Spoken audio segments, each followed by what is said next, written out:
Earning high income as a couple does not mean you'll be financially independent. There are many people that earn a lot of money, but they are broke. And that's what this video is about. So this is not to make people feel uncomfortable. This is not to call out anyone and to shame people. This is about sharing our own perspective on why some couples that earn a lot still end up being broke. Still live from paycheck to paycheck, because that is not supposed to be. So why do people who earn a lot of income, earn a lot of money, why do they still end up broke? And people will be wondering, oh, they are not being helpful. Sometimes they cannot afford to help because they are barely surviving. So that's what we'll be looking at today. Hey, great people. Thank you for joining us. I am Chidi Akunna. And I am Victor Akunna. If you're new to the channel, Foundation for Family Affairs, you're welcome. This is Foundation for Family Affairs. At Foundation for Family Affairs, our mission is to connect hearts and raise healthy families. And I like what we're talking about today. Why some high income earning couples go broke. It's one thing for us to know we're earning a lot, but in the actual sense, are we wealthy? What does that equate to? Healthy families. Hey, if you're yet to subscribe to our channel, please hit the subscribe button and the bell next to it so you're notified when we drop our content. And thank you to all our returning subscribers. You are the real deal. Okay, so let's talk about this. We'll be sharing some points, and we hope that people are able to, we're still on the journey as well. Okay, we all are able to take the lessons and run with them. So the first point we have for you today is underestimating future expenses.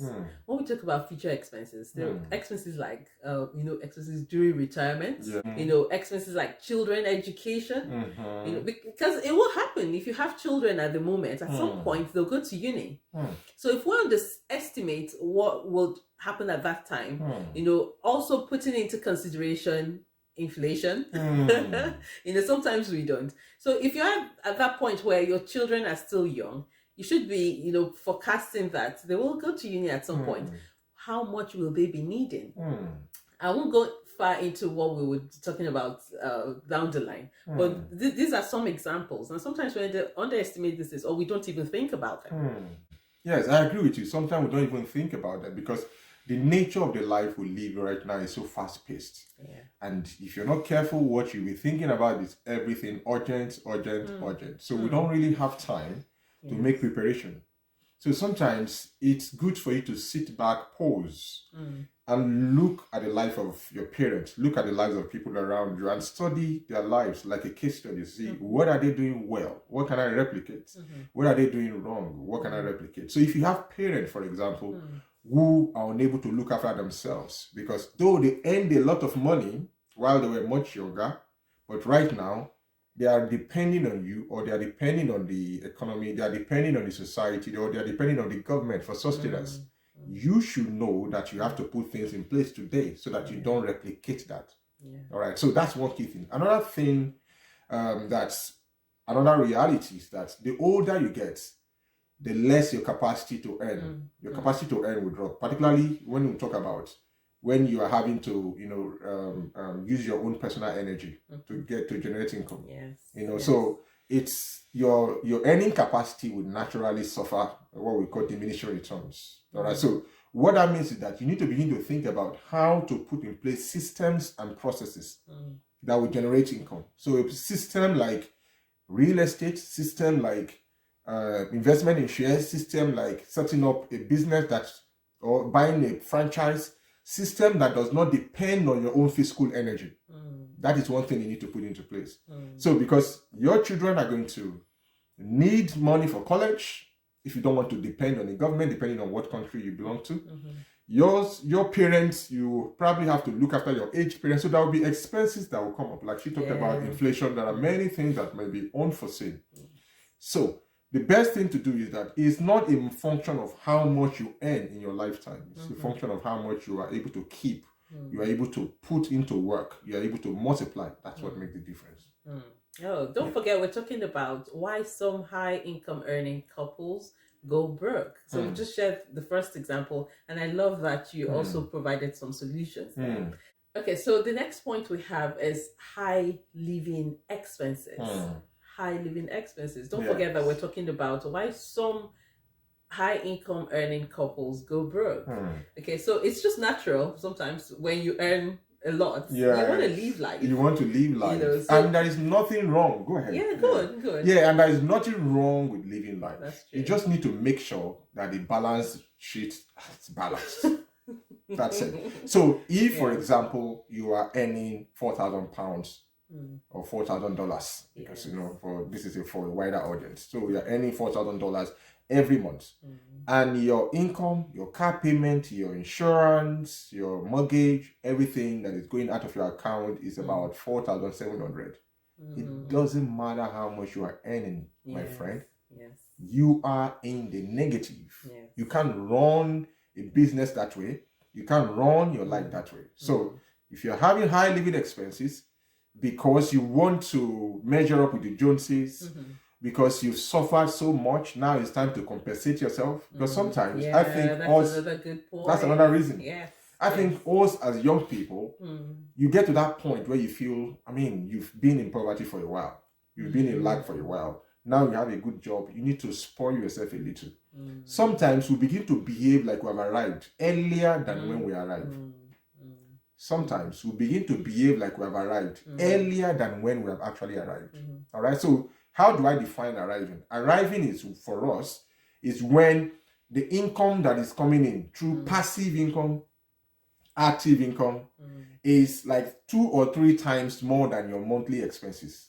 That's when you know that you are beginning to scratch the surface. All right. So if, like Jay-Z will say, if you cannot afford to buy something twice, you can't afford it. If you cannot afford to pay for something twice, you cannot afford it. So a tough one.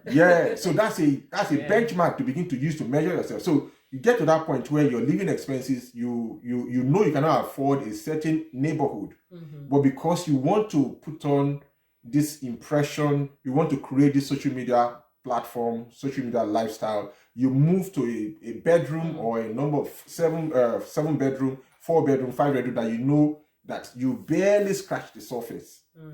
So you now put yourself in that situation whereby you are constantly having to work to be able to pay the bills, to be able to sustain that lifestyle, to be able to maintain the car payments. 2002, the latest model, 2003, the latest model, you have to have it. That's absolutely fine. Now you are working so hard, you don't have time for your spouse. You don't have time for the people around you. You are snapping, you are constantly under pressure, you are constantly worrying about the next direct debit that is leaving your account. No, you might have financial cash, but social cash, social capital, life, quality of life is dwindling. And that's what is going to help you to earn. So that's what we mean by that. You need to make sure that your account is balanced. In other words, income or assets is higher than your liabilities. Very basic. I was just going to say that. Make sure the sheets balance. Fantastic. Okay, so let's talk about the next point, which would be high level of debt. Okay, so some examples would be credit cards. Yes. Are you maxing the cards? Yes. We need to be careful with that. Mortgage debt as well. And you talked about living in certain neighborhoods. If you have to live in a place where it's such a stretch for you to also pay your mortgage, then that's something. Some loans, student loans. Okay, when we talk about some of these things, they are necessities. It's not like maybe you're just being frivolous, but it's just that I like the term you used when you were talking about the first point. You have to face the reality on ground. Okay, the reality is that these cards have been maxed. So what can we do about them? Okay, so we don't get ourselves into a state where we're now broke. We're earning so much, but because we have these cards, we're having to pay a lot on interest, and it's not just worth it at the end of the day. To be honest with you, that's why we said this is not to call you out to shame anyone. There was a time that we were in debt. We're in debt such that because we had to pay for some of our fees. I had to do PhD, for example. So a lot of resources went into that. From within, from without, a lot of resources went into that. So it got to the point whereby the thought of even checking how much we owe. No, I remember one particular day you said to me, Yes. how much do we owe? It Okay. was so painful to actually sit down, to write it down. Yes. Like, okay, this is how I would start, and then I get to a point and I'm like, no, forget about it. And then you ask me and I'm like, no. Tell me how much you owe. She was like, no, what's the point of making the list when we don't know how we're going to pay it? I said, you know what? One thing I learned from one of my mentors is that the first thing is to confront the issue. Yeah. Know what the enemy is. Know who the enemy is. How much do we owe? Yeah. The moment we tallied what we owed, like my eyes was almost popping out of the socket. But at least we got over that phase. Yeah, it was very overwhelming. It was very overwhelming. How did we get here? Then we sat down.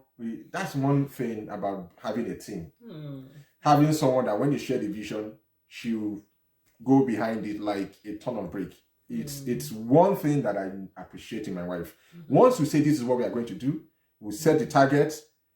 If any sacrifice, anything that needs to go for that thing to, my wife will do it. And that's the value. That's one of our core values in our family. Once we say this is what we are going to do, and we know that this is what God is leading us to do as a family, any sacrifice, even to the point of sometimes skipping a meal, we will be willing. I'm not saying we've done that, but I'm saying we will be willing to do anything legitimate to get that thing sorted. So that commitment, having someone that will go with you that far is really important. So you need to build that into your family. I'm talking to the guys now. As leaders, you need to create that kind of culture, because the culture starts from the head. Okay, yes. So that's an aside. So one key thing that we had to do was that, how much are we owing? Then we started saying, okay, no, what do we begin to do? Then we started praying about it, started believing God for it, and then opportunities started coming.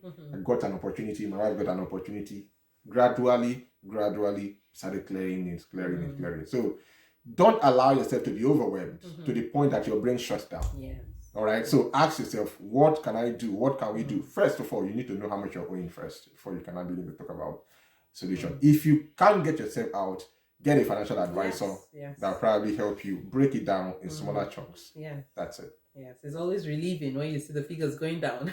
Very, very, very, very, very. In fact, there was this man that we started listening to, Dave Ramsey, and he told us the strategy. He said, start with the one with the highest interest. Yes. And then another point, he will say, start with the smallest. So, because you need to build momentum. So the moment you cleared one, there was this feeling, like gratifying feeling, like, wow, so this can be done. Yeah. And then with that intensity, we just carried on.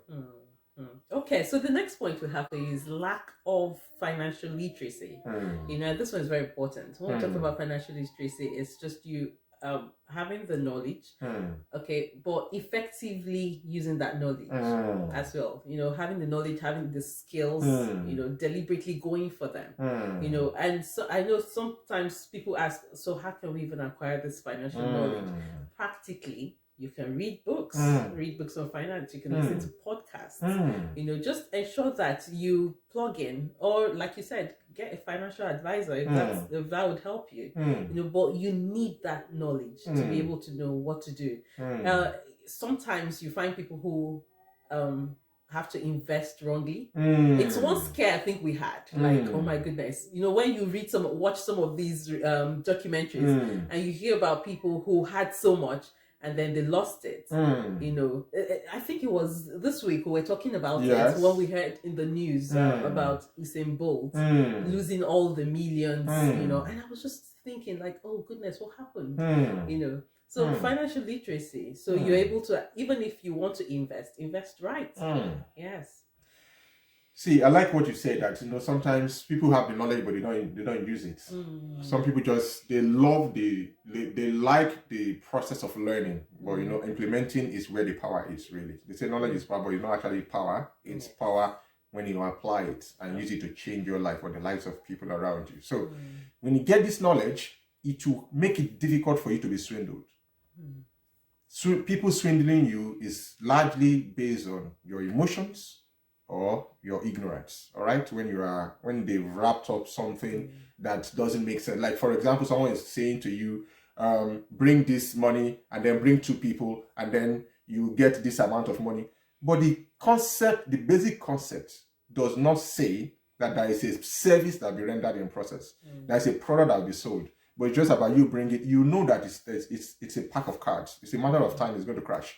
So if you are not informed, understanding how money works, that is financial literacy. Understanding how money works. By what do I mean by that? By earning, how to earn, how to save, where to save, how to invest, where to invest, what to look out for to know what is a good investment. It's not just somebody, you have more money and someone just said, oh, there is this business idea. You look at the person telling you there is a business idea, you see there is a chain of bad businesses. This person, So, what's the name of the Warren Buffett will say something. Warren Buffett has said that he will never invest in a business he does not understand. That Bill Gates had been trying to get him to invest in Microsoft for a long time. He wouldn't because he doesn't understand it. Another man by name, I think is Michael Finch. I can't remember. He's one of the guys in Wall Street in those days. He said something. He said, don't invest in a business you cannot illustrate with a crayon. Don't invest in a business you cannot illustrate with a crayon. In other words, a business you cannot simplify to explain to a 5-year-old. Those are the people that use crayon. So if the business is too complex, you don't understand how it makes money, that is not a business to go. Go and invest, go and study, go and research before you put your money anywhere. If another of my mentors said something, sorry, I'm bringing up many of these quotes are just coming to me. And he said, when the person with money without experience meets somebody with experience, there will be an exchange. So if you don't have experience, you don't have knowledge, someone who knows something, you're going to lose part of your money. So very, very important for you to gain financial literacy before money comes into your life. Otherwise, as the door where the money is coming from, the back door will be much bigger because you'll just be wasting resources. There is no system for keeping, for multiplying. The real work is in the multiplying. Earning, most people can earn. Almost everybody has earned money. Even if you have not earned, somebody has given you money. But now, whether you can account for it is the issue. So you sit down and say, how much has passed through my hand? One day I sat down and calculated from the time I started working, and I found how much has passed through my hand. I was bewildered. I was shaking to think about in my active working life. This was like probably 5 years or 10 years ago. I said, how much has passed through my hand? I was amazed. What have you done with it? And what have I done with it? And what can I show for it? So some of these questions will provoke you to begin to think differently, to begin to seek knowledge, to begin to grow yourself. And people are wondering, why are you being aggressive? It's because you know you are out of time. You need to cover up for lost time. All right. So your race is different. Okay. So let's take the final point you have at this one. Is lack of budgeting and financial planning. Okay. The last point you talked about was on financial literacy. We just said sometimes we have the skills, we have the knowledge, but we don't use them effectively. Okay, if we are going to have to come up with a financial plan, that's us looking at things comprehensively. Having a holistic view to it. Now, in doing that, we would be creating our goals, our financial goals, mapping up our financial goals. This is what we want to do. This is where we want to get to. And then it enables us to have a plan. So how do we get there? Fantastic. Okay, and that would involve us also budgeting, which is a big one.